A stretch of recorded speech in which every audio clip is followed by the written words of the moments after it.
चुपचाप गाड़ी चलाते रहो, ज्यादा होशियार बनने की कोशिश मत करो वरना गोली मार दूंगा। बंदूकधारी ने फैजान को चेतावनी दी।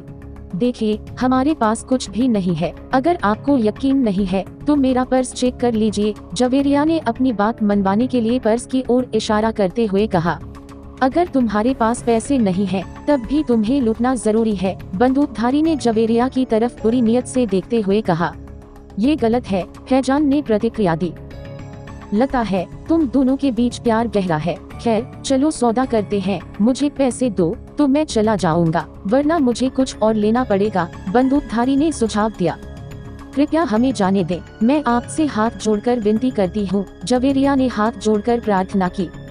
बहुत नाटक देख लिए, अब कार को दाएं मोड़ो और उस पेड़ के पास पार्क करो। बंदूकधारी ने आदेश दिया। तुम क्या करने वाले हो? फैजान ने घबराते हुए पूछा।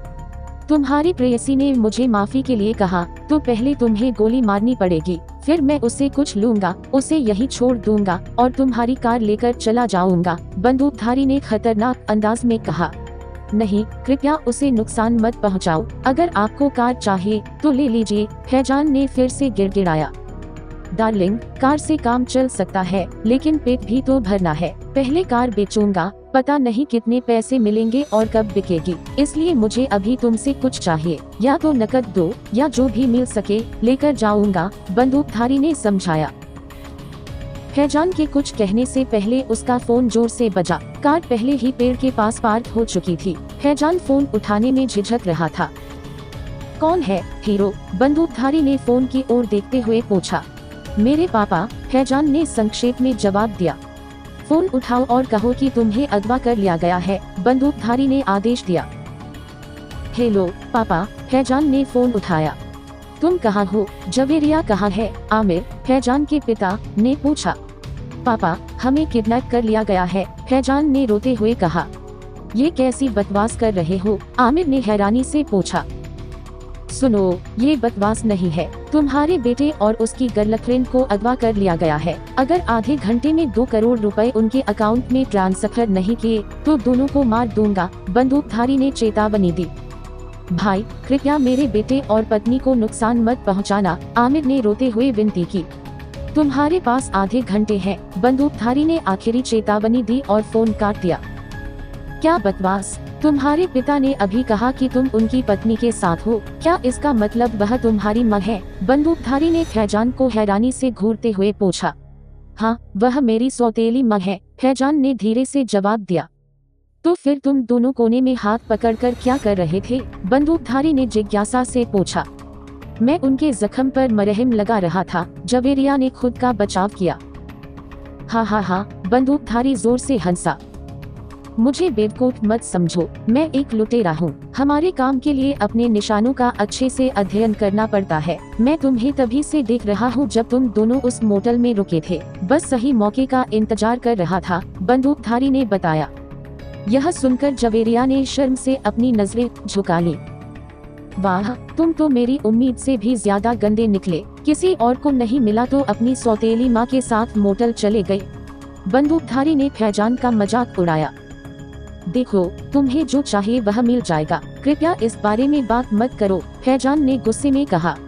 नहीं, ये मजेदार है। एक बेटा और उसकी सौतेली माँ रोड ट्रिप पर, पिता चिंतित होकर फोन कर रहा है और बेटा अपने पिता की पत्नी के साथ सो रहा है, बंदूकधारी ने व्यंग्यात्मक रूप से कहा। उसकी बात सुनकर जवेरिया शर्म से लाल हो गई और अपनी नजरें झुका ली। तभी फैजान का फोन फिर से बजने लगा, जिससे सबका ध्यान भंग हुआ। हेलो, इस बार बंदूकधारी ने फोन उठाया। पैसे का इंतजाम हो गया है, वह जल्द ही मेरे बेटे के खाते में होंगे, कृपया उन्हें नुकसान मत पहुंचाइए, आमिर ने गिड़गिड़ाते हुए कहा। ठीक है, जल्दी करो, बंदूकधारी ने घमंड से कहा और फोन काट दिया। क्या तुम्हारे पिताजी को इन सब के बारे में पता है? बंदूकधारी ने फैजान से फिर पूछा। तुम्हें क्या चाहिए? फैजान ने धीरे से पूछा। तुम्हें पता है कि मुझे क्या चाहिए? बंदूकधारी ने फैजान पर बंदूक तानते हुए कहा। अपना बटुआ निकालो, बंदूकधारी ने धमकी दी। कुछ कहे बिना फैजान ने अपना बटुआ निकालकर उसे दे दिया। बंदूकधारी ने एटीएम कार्ड निकाला और उसे हवा में लहराया। और मैडम, आप इस रिश्ते के बारे में क्या कहना चाहती हैं? बंदूकधारी ने जवेरिया से ताना मारते हुए पूछा। जवेरिया चुप रही। तुम्हें अपने युवा सौतेले बेटे से वाकई प्यार है ना? बंदूकधारी ने उसे उकसाया। तुम्हें पैसे मिल गए, अब हमें जाने दो, जवेरिया ने एक बार फिर से अनुरोध किया। नहीं, ये बहुत मजेदार है। मैंने ऐसा रोमांटिक और वर्जित रिश्ता कभी नहीं देखा। मुझे इसे लाइव एंजॉय करना होगा, बंदूकधारी ने एक शैतानी हंसी के साथ कहा।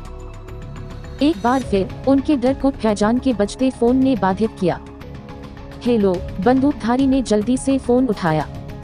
पैसे ट्रांसफर हो गए हैं, क्या मैं अब अपनी पत्नी से बात कर सकता हूँ? आमिर ने दुखी स्वर में पूछा। मैं तुम्हें उनसे बात करने दूंगा जब मुझे पैसे मिल जाएंगे, बंदूकधारी ने जवाब दिया और फोन काट दिया। अच्छा हीरो, पास के एटीएम पर चलो, बंदूकधारी ने फैजान पर बंदूक तानते हुए आदेश दिया। कुछ किलोमीटर चलने के बाद वे एक एटीएम के पास रुके। गाड़ी से बाहर निकलो और तुम मैडम कुछ भी चालाकी करने की कोशिश मत करना। अगर तुमने ऐसा किया तो तुम्हारे प्रेमी लड़के को गोली मार दी जाएगी, बंदूकधारी ने जवेरिया को धमकी देते हुए कहा। बंदूकधारी फैजान को लेकर एटीएम की ओर बढ़ा। वहां जब बंदूकधारी अपनी जेब से कार्ड निकालने की कोशिश कर रहा था तो फैजान ने मौके का फायदा उठाया। उसने बंदूकधारी को धक्का दिया जिससे बंदूक गिर गई। फैजान ने बंदूक उठाई और बिना सोचे समझे अपनी आंखें बंद करके गोली चला दी। एक गोली बंदूकधारी के माथे पर लगी और वह तुरंत मर गया।